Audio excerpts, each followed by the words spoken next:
Welcome to the Manager Matt podcast show. The show is designed to give you solutions to your day-to-day management and leadership problems.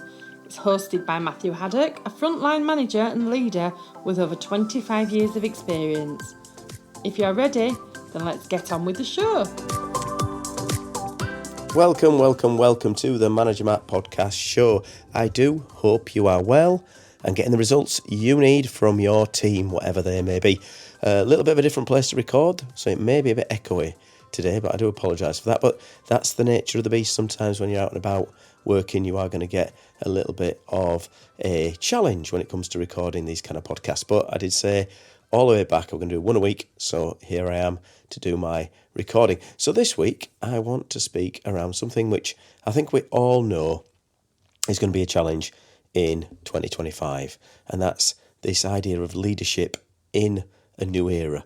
And it does feel like a new era. I know it's only a year from 2024 and all that, but there's a lot going on in the space of leadership and management, which is going to be a challenge in this year. And realistically, we know that management has no crystal ball. We don't know what's going to be around the corner. We're not sure what that future brings. But the fundamentals of people, in my opinion, will stay the same. So there will always be this fundamental of an organisation needing people to do work.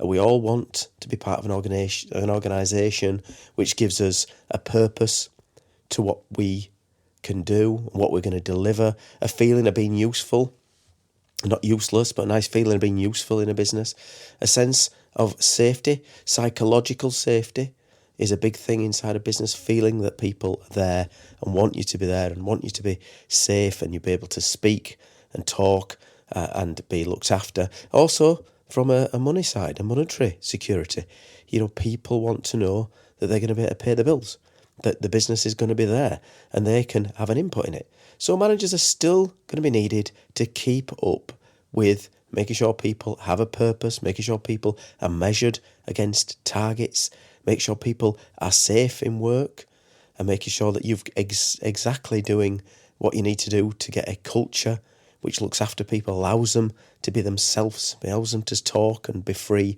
without harassment and bullying, and make sure the business keeps going so that you've got money in your pocket, and you need that yourself as a manager. You need to understand people. So that is always going to be at the heart of it. Even though I'm talking in this one about change, at the heart, people are going to need to have people around them who understand them. So you're going to be able to make sure you keep talking to your individuals, give them praise, help them develop. And of course, that means, as you know, it's going to be around one-to-ones, feedback, empowering, coaching, and delegating to people to make sure that they can do all that. Saying all that, there is some hard facts that you as leaders are going to be facing into, if not already facing into. And that's the fact that there's a lot more cost associated with labour these days, especially in Western societies. If you think minimum wages, especially here in the UK, have gone up massively over the last few years. There's lots of regulations around who you can and can't hire.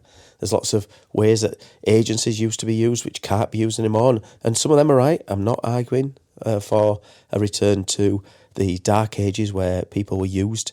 But, there is this idea taxation is raising. In the UK, it's going up again, which, of course, is driving the fact that it's going to cost more to have those people in the chairs. And people, on the other side, want your service or your products to be cheaper. The cost of living crisis which we've gone through means that there's a demand to bring down cost. How can you make it cheaper? And unfortunately, there is going to be a look at how you can reduce waste. I say unfortunately because I think there's going to be a big focus on head reduction and removing heads from businesses. The business I've worked for and with in my consultancy business over the last year, there has been a massive focus on headcount. Not saying there shouldn't be a headcount focus, because sometimes there has been jobs that have become redundant in themselves because that's what's happened. But there is going to be much more focus. Doesn't mean you should stop at looking at other forms of waste. When you look at waste reduction as a total, it should be on your list. Up there with safety and delivery is cost. How can you reduce costs? How can you take costs out of your business? Do you need that X or Y? What physical waste can be removed from the process with some alterations? What time can be removed from the supply chain? What energy could you save in time and effort? Those are all big areas of waste that you're going to look at. And obviously there's lots of information out there about how you can become leaner. There is the Lean Business Improvement Show, which I've launched, which does tackle that. And please go have a look at that, which is looking exactly at those kind of things. But headcount reduction is massive. There is going to be a huge drive this year and going forward to how we remove waste from your business in account of headcounts. And what's it going to look like? Well, firstly, you'll see consultants coming in, like myself and others, to look at your business and see where the areas of waste are. Where is the waste being generated when it comes to people? Have you got departments?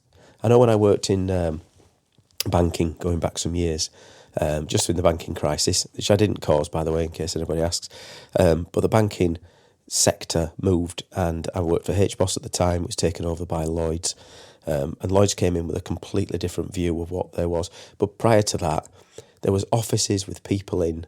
There was people with very high paid jobs with very high titles, and no one could tell me what they did. They'd become part of the mechanics of it. They'd become part of the machine, but the value wasn't there. There was not any value. They went, and nobody noticed. I've worked with councils and local authorities where whenever they've lost a head, they haven't replaced it, and the jobs and the service has carried on. You could argue not as good as the past. A lot of people have rose tinted spectacles when you look backwards on what was in the past, and we always say, oh, it was a lot better in the good old days. But actually, waste is in your business, and unfortunately you need to look at your people first. And I know I keep saying unfortunately, and I shouldn't really. There is going to be times where people are or processes have replaced people and that they haven't caught up. And there's a time where that's going to happen. So what you do first when you walk into a business, you look at natural loss. When somebody leaves, do you need to appoint? Should that person's job be a job on its own? So that's the first thing you'll ask. And every business manager goes, of course, definitely need that person. I don't know what I'm going to do without Jane or Tom or whoever has left. But actually, when you look at the roles that they were doing, what can be automated will be the first question. What can be absorbed by other areas and departments? And of course, everyone turns around and goes, no, we're at 100%. There's no way. You're not 100%. You're never at 100%. People who 100% burn themselves out. So there's always a room for an uplift in other people's roles and responsibilities and what they're doing. So don't worry too much about asking the questions to start with, because a good manager should. And this cast is to try to prepare you for that. If it's not something you want to do, it's something you're going to have to do. So you're best getting forearmed and forewarned on how you can do that. So first thing, when somebody leaves, do we need to replace? Can we automate more? Does the role really need to happen anymore? Can others take some of it by splitting it across the roles? And that's the first question you do. You may then say, well, we definitely need the role. Okay, fine. But every role you keep, you're going to be expected to save somewhere else. When someone's naturally left, it's much easier than making redundancies, because that's the next point. At some point, you're then going to have to look at your pool of people and say, we are going to have to remove heads. And of course, straight away, there's all the emotion with it, which you should be, because it's people's livelihoods. But you have to look at how you can systemically, hey, get the English right, look at you taking a role and saying, is it redundant anymore? So say you've got quiet in a manufacturing business and you haven't got enough work for 2 shifts. Then it would make more sense to reduce to 1 shift. Doesn't mean everyone on the second shift goes. If you're talking about shifts, losing a shift means you consolidate more work on the earlies, so you run more lines, or you do it differently. And you start looking at how you can accommodate that. Hopefully, you're on the other side of it. You're growing a business, and that's the other side. You want to get more people and you want to expand.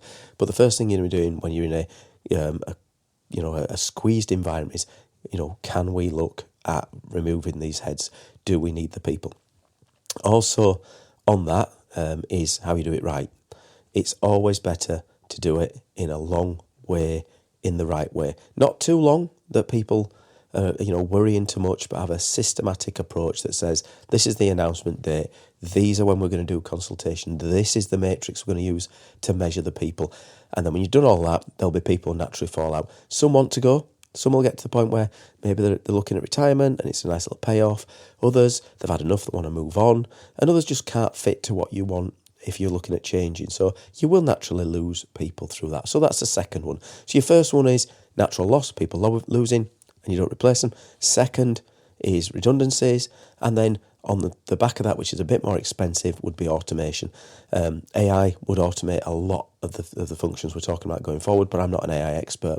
When you look at mechanical and processes where you're replacing people, you're looking at how a mechanical packing machine or loading machine can remove the person, because the wages are getting higher, the tax burden's getting higher, the push for the product to be cheaper is more than ever, and mechanical solutions are getting cheaper. So there's a point where you couldn't replace 3 or 4 people who were doing quite low-end mundane jobs because the machinery was too expensive, or it was too expensive to run. Now the machinery is cheaper, it's easier to run, it's easier to maintain. So obviously that tipping point is getting nearer. And whoever's in charge, whatever governments are in charge, the more they put that money up and the more they think they're driving the right results, they may unfortunately miss that. In some instances, and a lot of instances, there's a big drive to reduce people. So you may end up with people moving into being unemployed, which is not what you want as a state. On the reverse, if we stay in the status quo, it's going to drive up costs. So that would become inflation. There is no easy way. I'm not a politician. I'm not going to be able to fix it. But one of the things that you're going to have to face into as a leader is the fact that if you don't do something different, then you're going to get basically higher bills, basically people wanting cheaper product, and you're going to have to face in at some point a potential of losing the role. And back to what I said, people want a purpose. People want security, both psychologically, of course, but also monetary. And if you can't give that and the business doesn't survive, then you'll all go down the road. So sometimes when it comes to these difficult decisions, and the hard facts are, you as a manager and leader are going to have to make some decisions which is not the best for some people. On the reverse, if you don't do that, it's going to not be the best for a lot of people. Okay, quite a deep and serious conversation today for Manager Matt. Obviously, any feedback on this, please send it to managermattpodcast@gmail.com or comment wherever you can see this. I'd really love if you can share this and rate it and like it so that the algorithm picks it up and gives it other people to listen to and hopefully enjoy. But that's it for Manager Matt this week. Thank you so much for listening as ever, and goodbye. Thank you so much for listening to this Manager Matt podcast. We hope you found it interesting, helpful and actionable. One last thing, please leave a quick review on iTunes or with your podcast provider, as it helps to spread the word of Manager Matt. If you haven't already done so, please subscribe to the podcast, and if you did like anything in particular, send an email to managermattpodcast@gmail.com or visit managermatt.co.uk for more content. Feedback is a gift, so let's keep giving. See you next week.